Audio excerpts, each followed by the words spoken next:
I'm not bragging.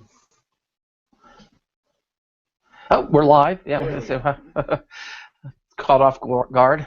Just suddenly, 1 minute you're not on live, and then you're on live. There's not like a smooth transition. You Yeah, know, that's called technical issues. it's like just sudden, boom. Now you're on live. It's Tuesday, February 10th, 2015. Oh, I'm getting better with the date. You are getting better. Yeah, it's almost like I'm looking at it on a screen that has it printed out for me. It's almost like that. We have a lot of secrets around here. Um, We're only as ill as our secrets. that's right. Oh, so yeah, it's Tuesday night, 6.2. I called this episode "Unseen Enemies." I don't know. It was those are the ones you have to worry about, I guess. The unseen enemies. Um, I'm not exactly sure why, but it just kind of hit me. Um, maybe it's thinking about depression as one of the unseen enemies. It's something I battle with the bipolar one. It can be wild swings from just complete all-out psychotic mania to just depression, just really that deep, deep, deep, deep depression. And so I'm thinking, that'll be a weird mix of the two. Well, I think I really am battling depression more in the last couple weeks, last week or so than in the past. I know I'm sleeping more, staying up later, uh, not really having the drive, the enthusiasm for things that that I've previously enjoyed. That's one sign of depression. It's not so much that people you can't really ask the questions like, do you enjoy this? And if the answer is no, that's a sign of depression. It's like what the real sign is changes in what you enjoy, what you used to enjoy. So because we all enjoy different things. Some people don't like, just because you don't like clowns doesn't mean that you're depressed. But if you used to like clowns and suddenly, without explanation, you don't like them, that kind of thing, that's a symptom of depression. That you're not really into the things that you used to be into, with no obvious reason why you wouldn't continue to be. So there's like a lack of enthusiasm for things that used to, you know, really fire you up. If you've been in depression for a long time, you might not remember what used to fire you up. That's another one of the other evils of depression. You can get so depressed you don't even know what it is that even excites you anymore or could possibly excite you. So you just stay depressed. But you have to fight through it. Doing this show is the last week or so. Um, every night we do this 10 o'clock. We used to start like right at 10. Now you do even a few minutes late today. Well, we're trying to get a little more. There was no excuse for not starting right at 10. Let's just put it that way. Just not starting right at 10. Okay. That's where it goes. But still committing to doing it. But it's it's a little bit of a struggle at times. I'll be honest. I was up last night, kind of late, so about 3 in the morning, maybe four, between 3 and 4. Uh, but I got up at 8 this morning to use the bathroom. Okay, that's not necessarily unusual. But I went back to bed at 8 this morning, and then I slept till 3:30. It was like 3:24 this afternoon. I don't even know where that came from. I had a lot of sleep, and I slept. Took a nap yesterday before dinner, a nap after dinner yesterday, and then I slept for 12 hours last night. So, and I think it's I've been sleeping a lot lately, so that's a little bit of depression, little signs of depression creeping in, and I have to keep an eye on that. Um, it's not so bad now that it's stopping me from doing uh, most of the things I need to do. But it does put a cramp in your style when you're sleeping 12 or more hours a day. It takes 4 hours out of the day right there. If you're used to sleeping 8, now you're sleeping 12 or more. You're cutting into your daytime. It's less time to do other things. I did go to a program on Monday. That was tough. That was, I did not want to go Monday morning.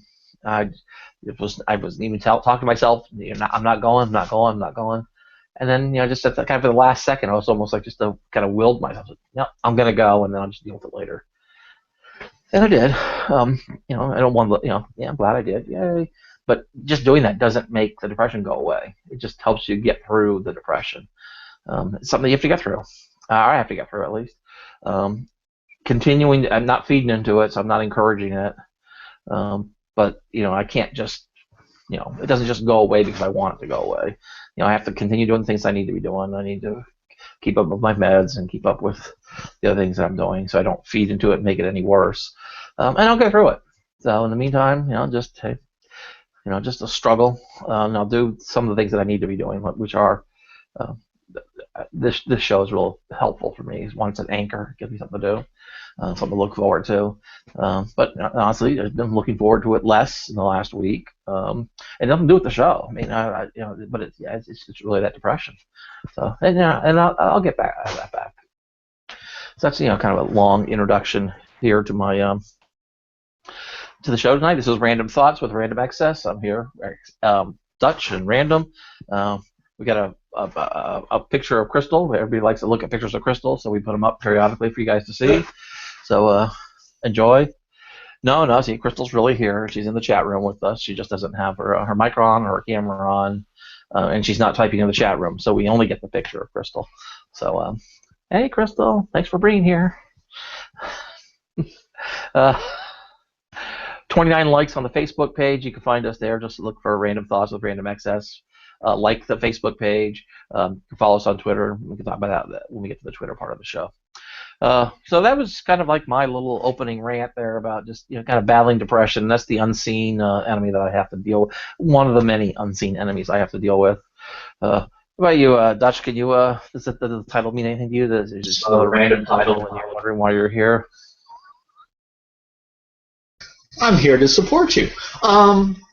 Unfortunately, it is a neon sign for me. Over the past week, I've definitely been struggling with some symptoms of depression, also of codependency and PTSD and all that little mixture of which makes one hell of a drink that don't taste so good.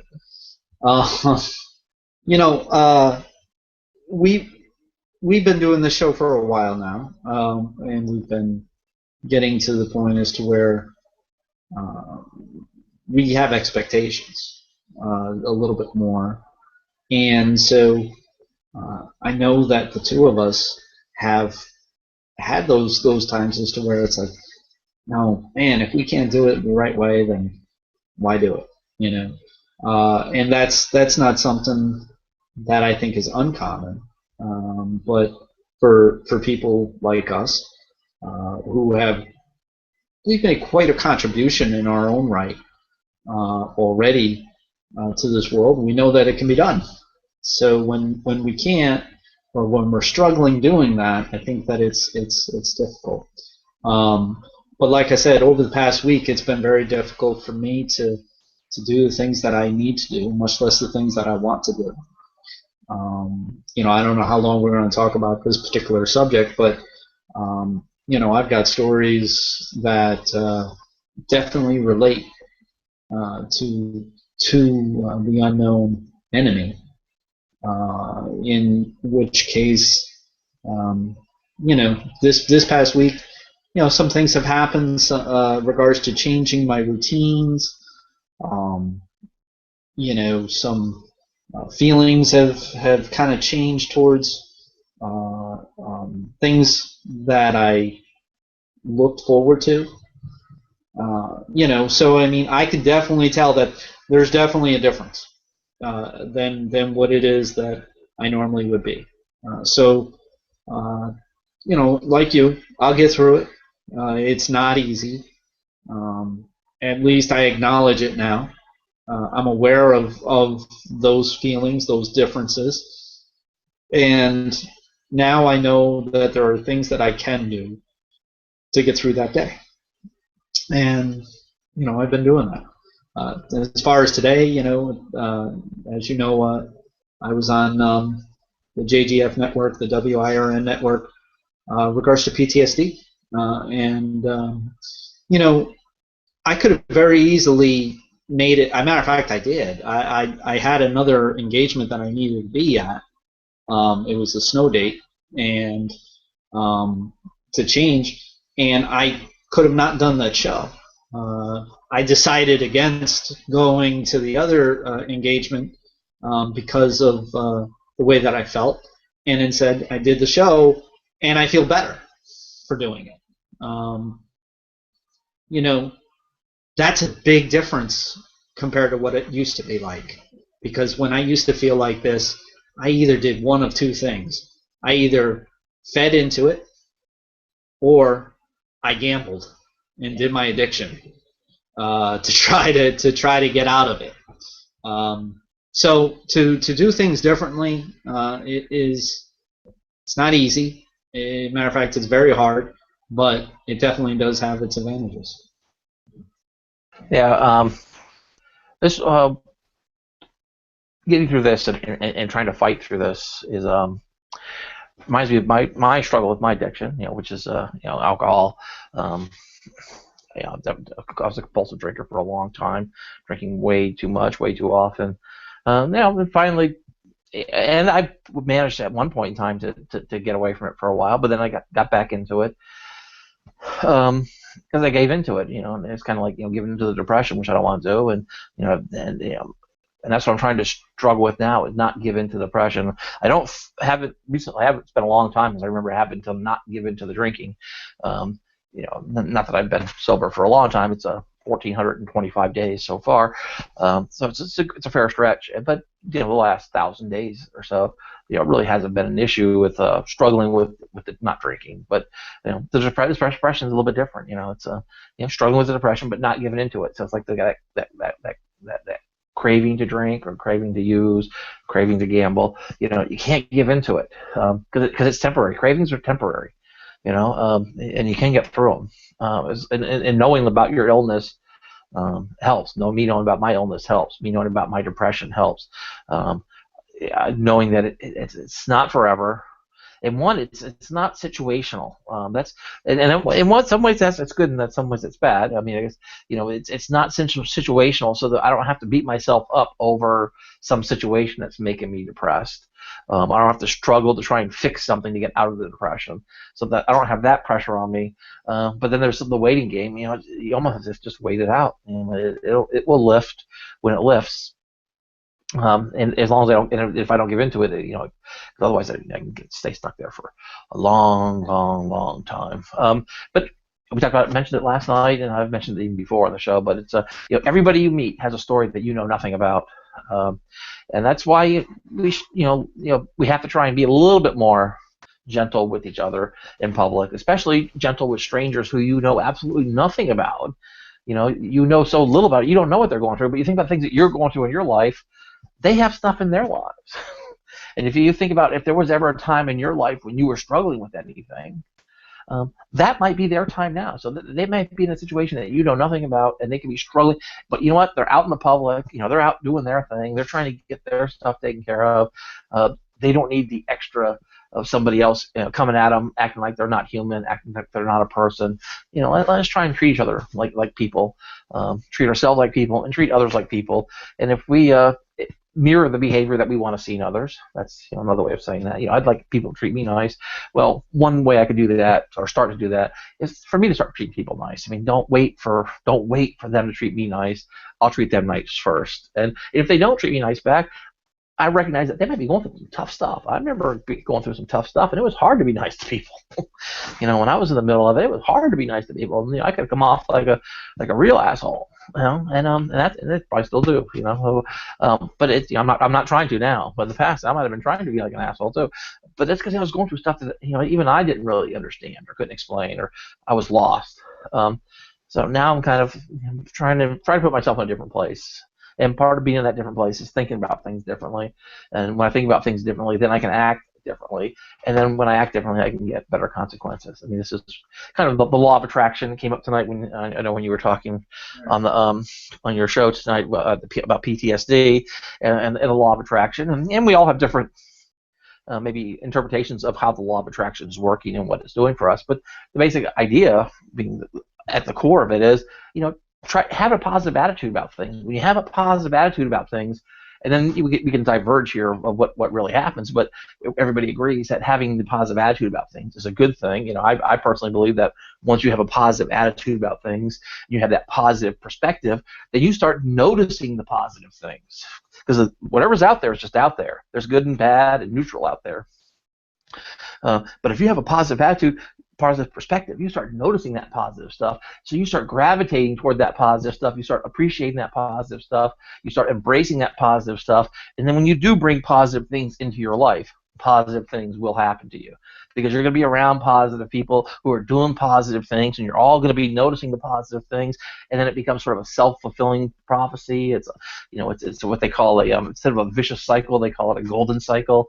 It's just, it gets better.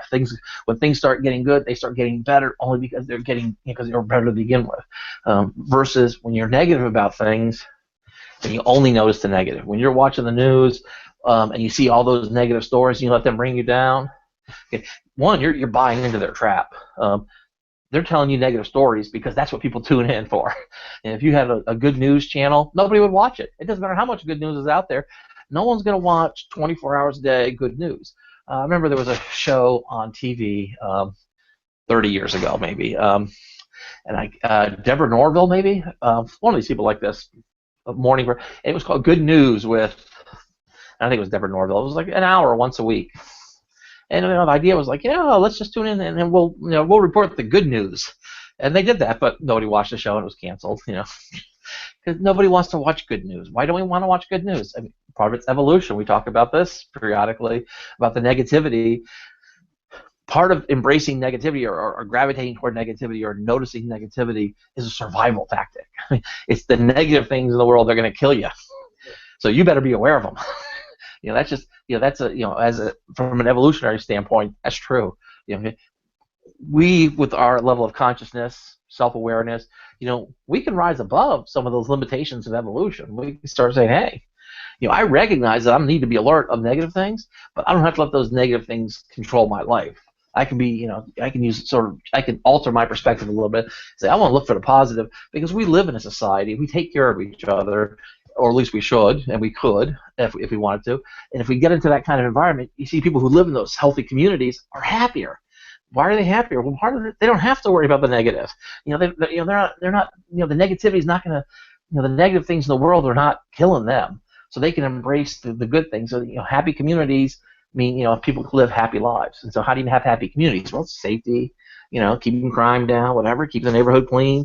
You do the things that make you happy. If you live that kind of life, but that takes community effort. I mean, we all need to do it individually, but just because you do it yourself in your neighborhood doesn't mean it's going to magically clean up your neighborhood. But you're doing your part, and what you can try and do is you try to live the message you want to sell, and then hopefully people buy into it, and eventually people will. Goodness will win this fight eventually. There's no doubt in my mind that the things that positivity is going to win out, because because the alternative is, it's not good. Right? The alternative is death and despair, and it's a line that ends. These other paths are paths that continue, and so the path to happiness is that's where we're on now. So it's power of positive thinking, law of attraction. Try to keep that positive attitude. Try and keep it neutral at best. That's another thing. Is when you start feeling like, look, I cannot see the good in here. Well, let me just at least do the neutral. Let me just get through this. Let me fake it till I make it, kind of thing. That's just kind of almost I feel like I'm going through the motions sometimes. This last week especially, where I'm having a tough time seeing the real positive of doing this, but I'm going to do this because I know that I don't want it to switch to the negative. I'm going to at least try and keep it neutral until I can get that happy or get the goodness back, and until I can get through this depression. I'm not going to let the depression pull me down into the negative. It's that crisis to challenge to opportunity transition I've talked about, where we think of things as a crisis, and we focus on the negativity when we use words like crisis, or at least when I use a word like crisis, I think of a negative word, and I want to try and shift that to challenge. And to me, challenge can be a neutral word. There's positive and negative challenges, but if I can at least get it to challenge, then I'm not being sucked into the negativity of the crisis. And then if I get really good and feeling really, really confident in myself, I can take that challenge and think of it as an opportunity. And when you're thinking of things as opportunities in your life, then you're optimistic. And opportunities and optimism, that's opportunity knocking at your door. There's good things ahead. So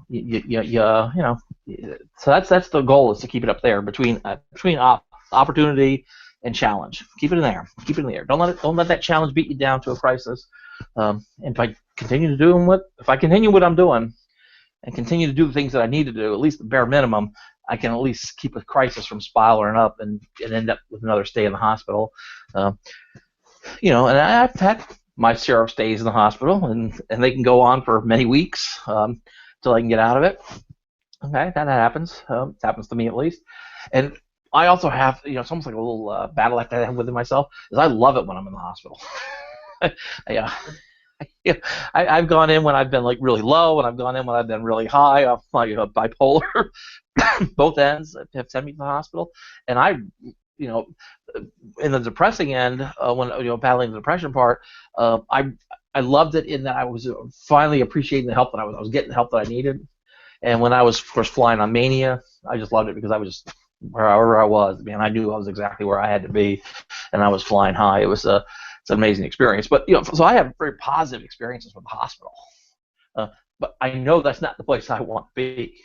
And part of it is when I'm in there, my experience is I'm in a locked room. Basically, I'm in a locked ward. I can't go outside. I can't. I can walk down the hall, and that's it. Everything's locked. There's doors that are locked there. So you're incarcerated in some sense. I refer to it as my incarceration. My therapist says, "No, you weren't incarcerated. Are you kidding me? There was a door. There was a line on the ground about 10 feet from the door. If you cross that line, they came over and got you." I said, "What are you doing?" I was just wondering, no. You, I don't know. Call me a little stickler or something. That felt an awful lot like incarceration. You're allowed out of your room. Yeah. So, but at least I have a very positive relationship with my hospital stays. So at least for me, the thought of going to the hospital is not something that drives me to even engage in more negative behavior. To not go, I know people who don't, that they won't go to the hospital for anything, at least in their words, and so they end up getting engaged in lots of really dangerous negative behavior to avoid going to the hospital. Because they're not taking their meds, but I'm not gonna take my meds, and then so they won't seek the help that they need, and and it's like you just need to go to the hospital for a couple of days, get yourself right. No, I'm not going to the hospital. It's like, oh man. So at least I have a positive enough relationship with the hospital so that if I do need to go, I go willingly. I don't fight it. I don't fight it very vigorously, at least. I might be saying, I don't need this, as I willingly go. So talk a big game, but I don't resist. I might, but because I know that I do know it, and I like to talk about it like times like this when I don't need to go. By talking about it, it reinforces it. It's part of that perspective thing. If I can get my perspective set, where I realize that for me, going to the hospital when I need to go is a good thing, then there's a better chance that when I need to go, I'll go willingly. So it's trying to set your perspectives when you're stable. Well, for me, I guess trying to get my perspective right when I'm stable is important to me, because there are times when I'm not stable and the mania takes over, especially. There's nothing anybody can say to change my mind about anything. So.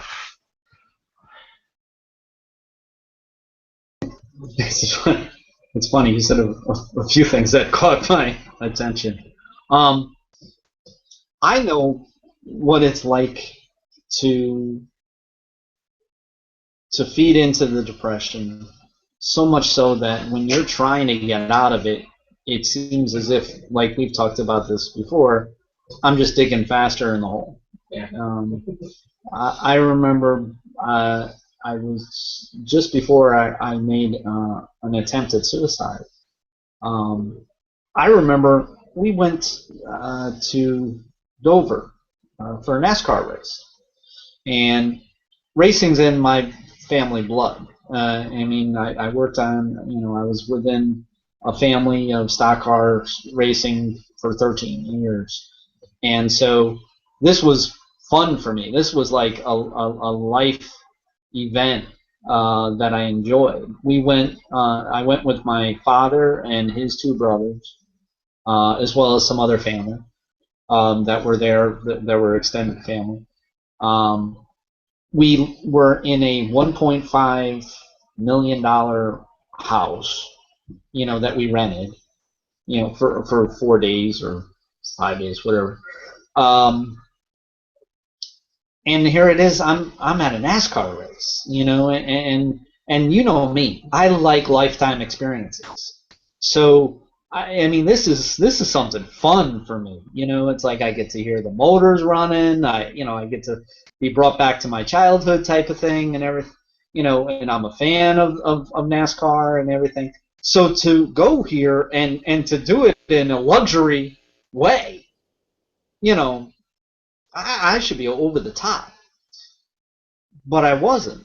And this is how much I knew I was in trouble, because I literally, half the time, I had my demon that was scheming basically how it is that I was going to commit suicide, and that I definitely was going to. It wasn't a matter if I was going to. I definitely was. And the second thing was my other side, which was praying to God to help me to stay alive. And I literally prayed myself to sleep every night on this trip. I mean, I'm not trying to make it into a downer, but that's how much of a downer it was. It really was. This lifetime experience that could have been absolutely, memorable and everything, was hell in a way. And I did end up coming back to the home, because you got to go home at some point in time. And I went home, and a week later, I made an attempt at suicide, a significant one. So that's me, feeding into the depression, even though that I wasn't trying to. I was trying to do everything to get out of it. You mentioned talk about good experiences with the hospital. I've been in 8 different hospital stays, different hospitals in inpatient stays. 8 of them. So I've had good experiences and I've had bad experiences. And I can tell you this, my thought process is, if I go into the hospital again, I'm damn well worried that I'm going to snap to the point where I'm going to be catatonic. I mean, it's a fear. It really is a fear that I'm just going to break and I'm not going to be able to be put back together. And so I was doing everything that I could in order to be able to stay out of the hospital. Now, when you get into the hospital, things change. Like you said, no, it's not, I'm not locked in my room, so I guess it's not incarceration, but I'm definitely not allowed to go outside on my own. And I remember Mother's Day, looking outside on a gorgeous day where I could either be, celebrating it with my mother, or at least on the golf course, and I wasn't allowed to go out. So, but either way, but things do change. Things do, you have a structure. You get up at a certain hour. You have meals at a certain hour. You have activities at a certain hour, and you get into that, and I hate that. I mean, that's not chaos. It's like I want random chaos. You like random excess. I'm all about that. So. I like, being up at 2, 3 o'clock in the morning if I want to be, and I like to eat what I want to eat how I want to eat, So, that's not to say that and it's funny because I eat regularly, pretty fit, and I'm relatively a fit person, so that's just my natural way. But take it away from me, take some control away from me, and then all of a sudden I want to be this glutton that is just looking to, make every ounce of muscle of mine into fat, but that's just the way that I am. But when it comes to the unknown enemy with depression, it's something that really can take over your mind, and like you were talking about things like language. Language is so important to me. I mean, I could have said numerous times today on the radio show that I was on, or throughout the day, I'm suffering, or or I suffer from depression, or I was broken, or whatever the case may be. Instead of saying I feel challenged, I'm challenged by this day. I'm challenged by the fact that I can't really move around the way that I want to move around. Like you said, challenged brings it a different perception. Challenge, generally, if you challenge me, I'm normally up for a fight. You know, so I'm gonna give it my all. But if you say that I'm suffering, well, then you're validating how I feel. And so, you know, when we have those words that validate how it is that we feel on the inside, it's sort of like, oh, that's okay. You know, that this is the way it's supposed to be, or should be, or something, or in that sense. So, you know, what you're talking about, you know, echoes loudly in my life.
What I was saying is, it's my it's my instinct instinct to do so, and I need somebody to point it out to me that that's what's happening. And so, you know, generally they'll sit there and somebody will say, you know, are you feeling all right? Well, why are you asking me that?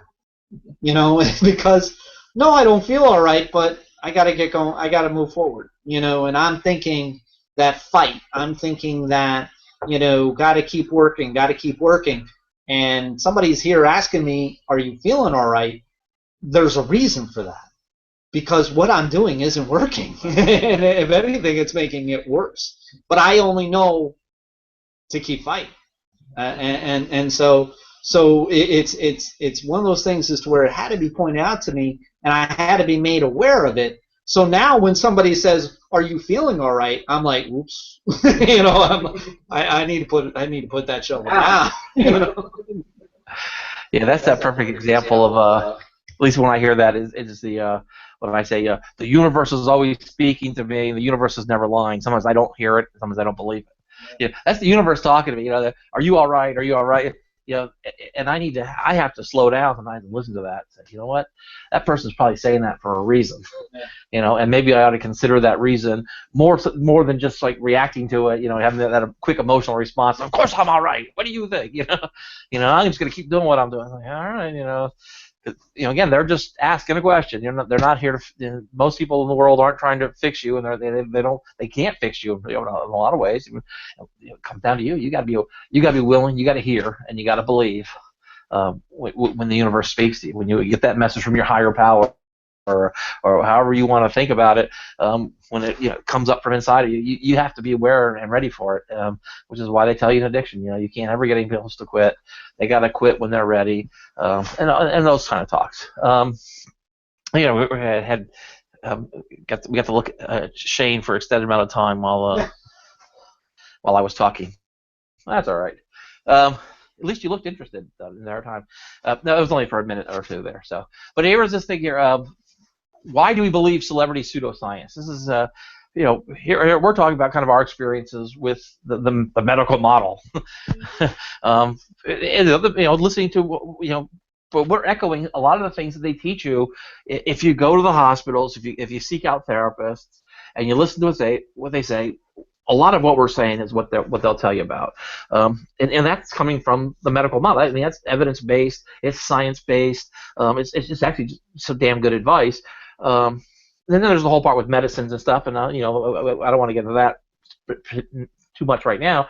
But there's this maybe I should, because there's these celebrities that come out. This is a picture here of Gwyneth Paltrow.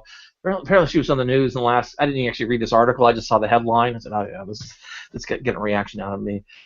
She was talking last week about steaming her vagina, and I didn't read any articles about it other than I saw these headlines about it.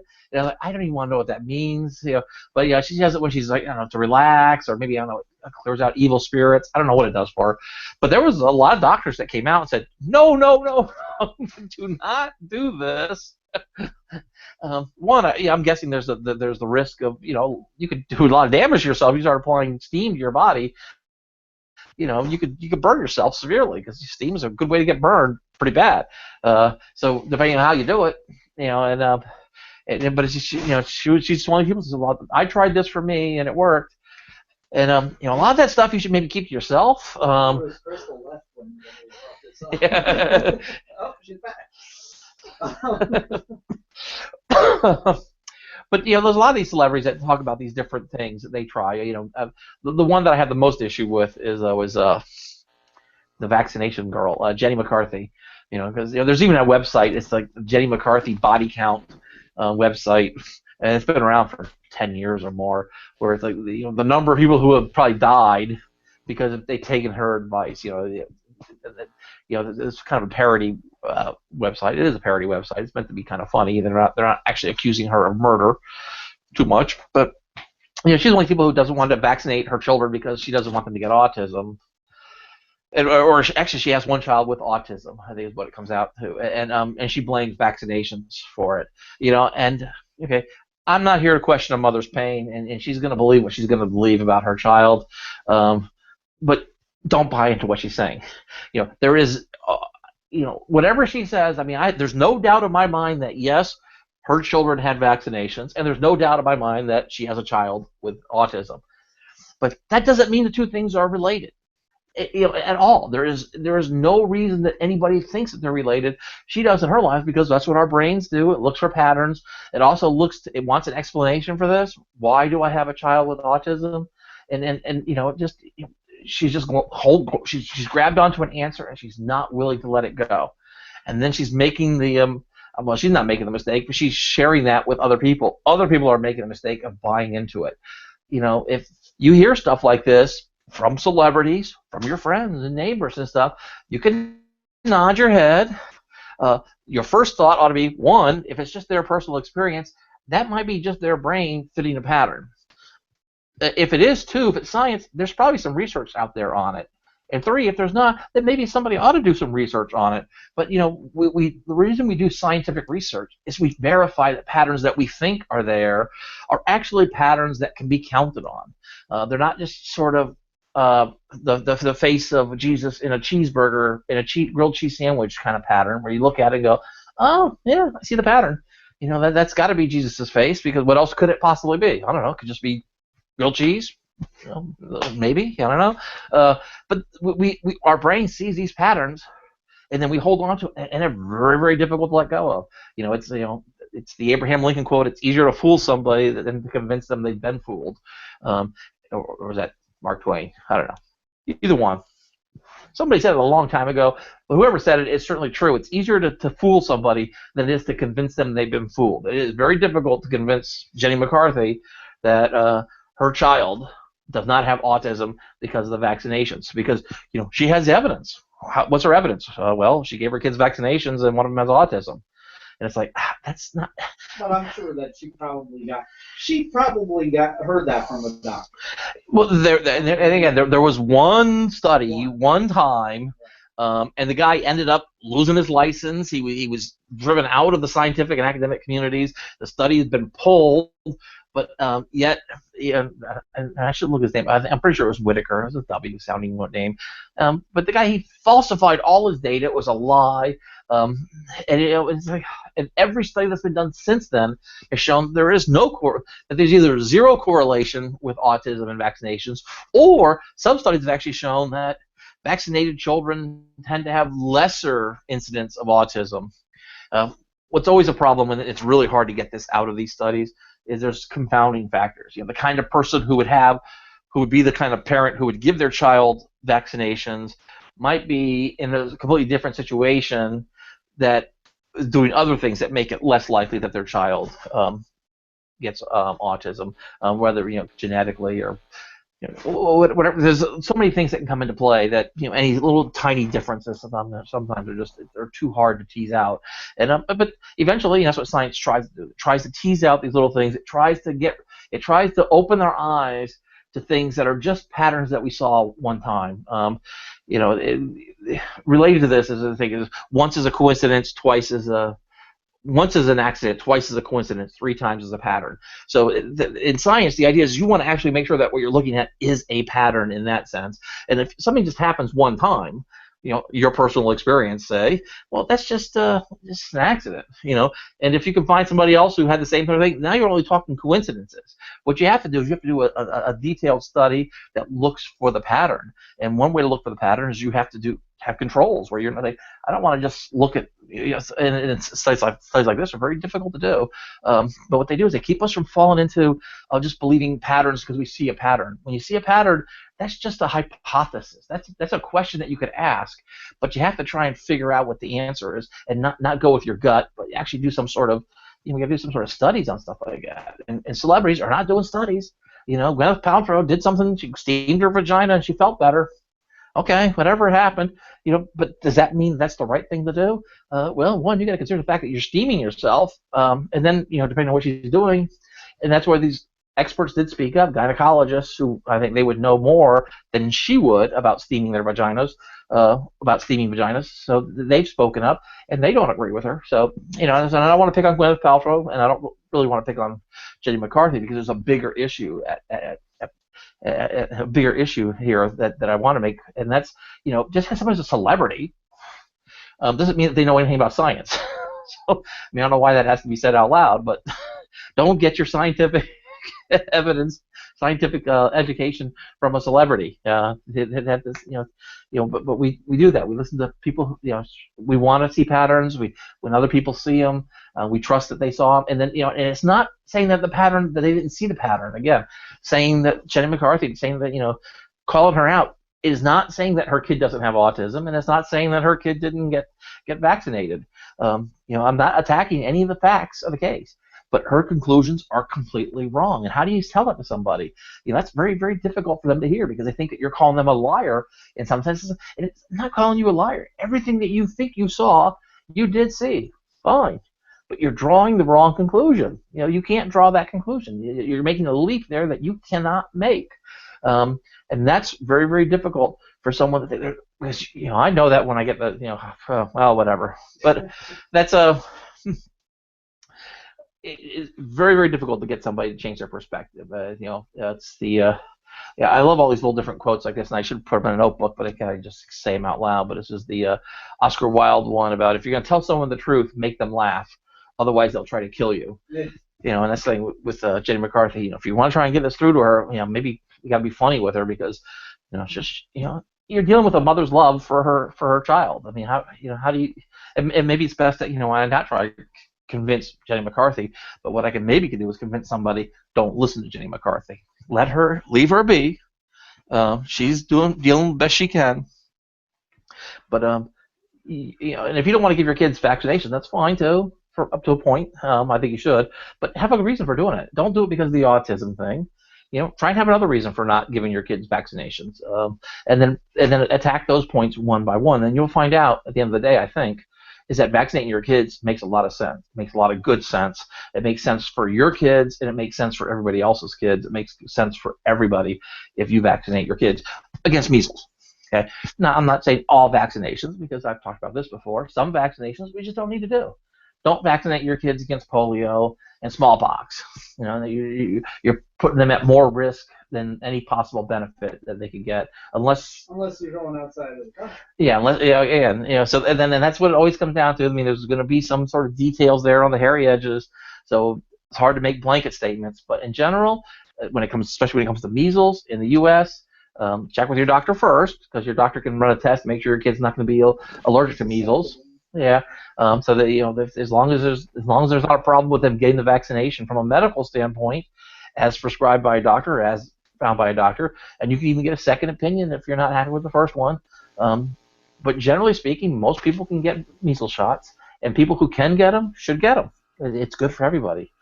So that was kind of tonight, the unseen enemy. So maybe it's vaccinations, it's pseudoscience, it's these gut feelings that we get. Sometimes it's the mental illness that we walk around with. Some of us, our addictions, are just bipolar, PTSD. It's the people who out there in the street, you don't even know what they're going through. They don't even know what they're going through in a lot of cases. Shane and I are maybe lucky in that sense that we are able to find out about kind of what's going on with us, so we can get that sense of awareness. It doesn't cure us immediately, but it gives us that sense of awareness so we can actually do something. People you meet on the street, they don't even have that level of awareness in a lot of cases, because they're not getting the treatment that they need, because the treatment they need is not available in a lot of cases. But in other times, they're just not ready to hear the truth. I had to get to a pretty low place before I was ready to hear the truth. And I think a lot of us who finally hear the truth, we have to get to a pretty low place before we finally hear it. And that's just, well. Okay, so that was the stuff for tonight. We ranted and raved. I think in fact, we went almost an hour, 50 minutes or so, 45 minutes or so, which is a lot more than I really wanted to do tonight. Once I got going, I felt a lot better. But this was definitely a night where I was thinking, I don't want to do this. Let's do a little Twitter update stuff. You can hit us up at hashtag RTWRE. That's Random Thoughts with Random Access. Use that hashtag. We'll track down your tweet and see it. Also, you can tweet right at us at Random Access, or of course they've got the Facebook page, got the Google Plus page, got the YouTube page, and you can get us on the feedback line. 952 was the number yesterday. The number today is 951. It's like a stock price; it kind of goes up and down. I don't actually track to see which people are following or unfollowing. That would be a level of interest that I don't want to go there, but I don't mind checking the numbers on a daily basis. But you can catch us on the feedback line. That's 15189-666-175, 3 to 5 during the week, 3 to 5 on the weekends. 3 to 4 during the week, and 11 to midnight every night after the show. 15189-666-175. Good in the U.S. and Canada. Roaming charges may apply. With that, that's a good night, and we'll be back tomorrow with 6.3. We've done this now. This is like 44 episodes now. Tomorrow will be our 45th episode. If you count in fives, tomorrow's a big show because it's a multiple of 5. Good night. Night, folks.